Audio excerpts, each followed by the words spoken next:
Why is Coraline such a disturbing film? It's supposed to be a children's tale, but it doesn't feel like it for some adults. Today I'm gonna get into the lore of Coraline. Why is it so disturbing? What are some of the motives, some of the patterns, maybe some of the conspirational theories, because there are hundreds of them. There are hundreds of conspirational theories on Coraline, and I'll get into them. Some are really silly, but some are quite smart, and those are the ones that I'll mention.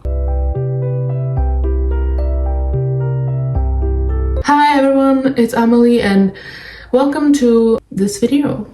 And as I've already said, this video is going to be a deep dive into the film Coraline. It's one of my personal favorite films. I love it. And I'd say that it's my favorite animated movie of all time. Because there's just so much to it, right? It's so comforting to me. I don't know why. It just is. And I don't know, there's something to it that just comforts me. I don't know. I don't really get why, but I really love it. And I'm always so blown away by the fact that it's like animated and figurines. It's crazy. It must have taken so much time, and the movie came out perfect. Anyways, I will be exploring the conspiracy theories that lurk on the internet. There are hundreds, I've already said that. And I'll mention some of those that kind of make sense to me. They might not make sense to you, but they make sense to me. And we'll also be looking at some mental health patterns in that film, because there are many that could be taken as valuable insight into the characters' minds. I also, before we start, I need to address that I'm not a professional, and this is just my personal outlook on this, as I already always say. So take it with a grain of salt. And having said that, we can start. First, I'll just remind everyone of the story. I mean, I think that if you clicked on this video and you know what Coraline is about, but I'll just say it. It's a children's tale. It's kind of creepy for some people. It's not really creepy to me. It's like more of like eerie and unsettling in some ways. And it has a deep symbolism, like dark humor. It has some symbolism that could be taken as like symbolism to our society. Whatever, I'll talk about that later. The film is adapted from Neil Gaiman's book, and the story revolves around a girl named Coraline. And I don't want to like say the whole story, because what if someone hasn't watched it? It revolves around a story about this girl, and as we get deeper into the story, it draws us into a world, like an underworld, where every perfect smile could be taken as something else, and every shadow can hide a secret. That is what I'll be talking about today. Let's start it off with a conspirational angle, right? Some people argue that the other world isn't just a mere fantasy place, and it's a metaphor for our own society's structure, hidden structure. Nevertheless, if you think about it, a world that appears flawless at first glance but is carried by manipulation and toxic perfectionism. I mean, it may ring a bell, I don't know. And the first theory I'll be diving into today is about the duality of motherhood. And there's a theory that the other mother is actually a dark mirror of Coraline's real mother, which kind of makes sense because like that's obvious from the film that it's like a darker version of her mother. The other mother represents an overprotective and almost suffocating version of care, offering all the love and attention that Coraline so deeply craves but does not receive from her real parents. This theory turns the film into a sort of representation of parental neglect and the complexities of maternal love. Then there's a popular fan theory that suggests that every character in Coraline, including her parents, neighbors, or even the otherworld inhabitants, might not actually be alive. So they're dead. This theory states that the Pink Palace, which is the house, it's so beautiful. Okay, doesn't matter. Oh my gosh. The house is so beautiful. It Imagine, I would love to live there. And that is kind of a place for souls to where they can be cleansed and retire in a way, which would explain the unreal atmosphere and the appearances of the ghost children's souls. Another story focuses on the door and the key.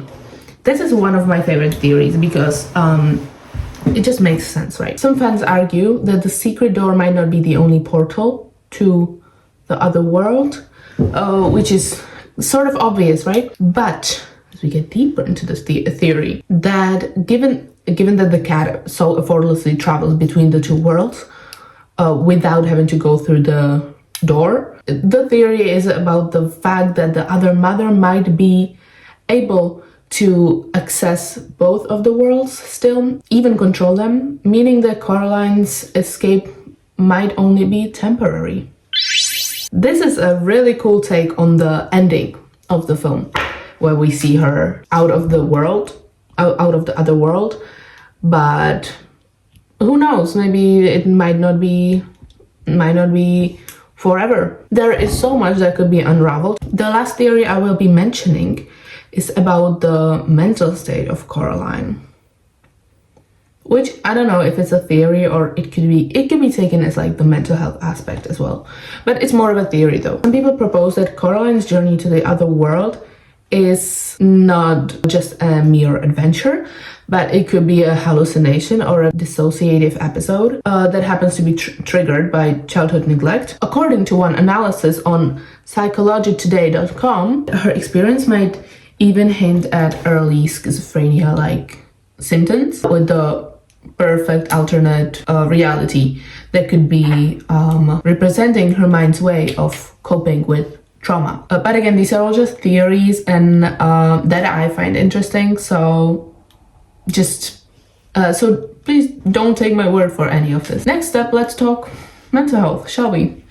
This is a deeply personal topic and individual to each and every person, so again, don't take it too seriously, and your own journey is your own journey, so yeah. But Coraline's journey isn't just a battle against an evil entity, but it could be an exploration of internal...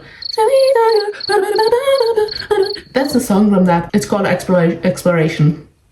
Anyways, it could be an exploration of an internal struggle. Considering Coraline herself, she's portrayed as brave, curious, courageous, smart, all of these things, like really good traits. Yet, her yearning for attention and love and care from her parents and belonging hints at some deeper emotional neglect. So it portrays not just Coraline's hero classic journey, but a representation of a young mind struggling to fit in, struggling with isolation. Then there's the other mother, or Beldam, a figure who embodies control, overprotectiveness, manipulation, perfection, in a way the darker aspects of the human psyche. Some interpretations suggest that she represents an extreme and very overprotective version of twisted care and a mirror of the very support that Coraline so deeply craves, hinting at themes of obsessive compulsive personality disorder and overprotection, but like that's obvious. The conversation about the other mother could take hours because she is such a complex character, and I would love to talk about that. She's so cool. Well, not in a good way, but like to talk about it. But at the very same time, I think that we do not know that much about her. I mean, we've seen her in just like her true nature. We've seen her in only like a few scenes. But I think that these are all just like opinions that are actually kind of accurate, and they're just based on a few moments of her. So that's cool.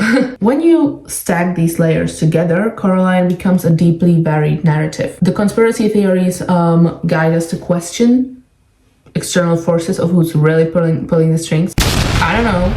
It may even be the grandma. That's actually a theory that I read somewhere, that the grandma might be pulling the strings, right? That she might rent the house, so since her sister was taken, right, by the Beldam, she might rent a house to families with kids, so the Beldam, the other mother, takes the children from the families that she rented the house to her, instead of her grandson, Wybie, instead of him, that she like protects him in this way.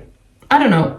We don't know, but it could be cool. And the mental health analysis asks us to look inward, maybe within ourselves even, and both perspectives challenge the idea of a perfect world, suggesting that whether it's society or the self, there's always more beneath the surface that meets the eye, even in our own world, you know?